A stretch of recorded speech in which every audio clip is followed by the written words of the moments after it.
Hindi mawawala ang gadget at telepono sa ating bitbitin.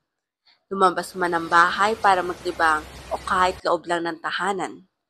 Sa henerasyon na lahat ay nakatutok sa progreso ng teknolohiya, marami ang nakadepende sa internet.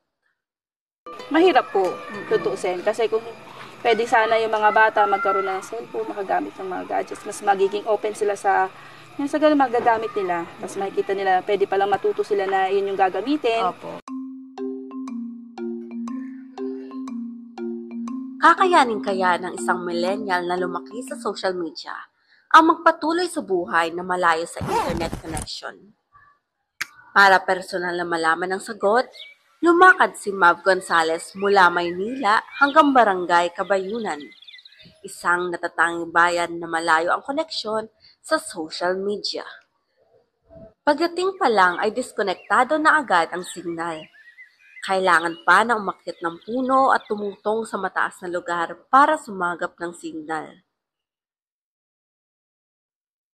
Ibang-iba ang buhay dito kaysa sa Maynila. Imbes na sa gadget at internet, sa labas ng kalsada ang libangan ng mga bata. Sa kabila ng kawalan ng koneksyon sa labas ng bayan, pinatibay naman ito ang relasyon sa pagitan ng mga bawat residente. Sa kanyang interaksyon sa mga residente, ay muling natungayan ni Mav ang ganda ng simpleng pamumuhay sa Barangay Kabayunan.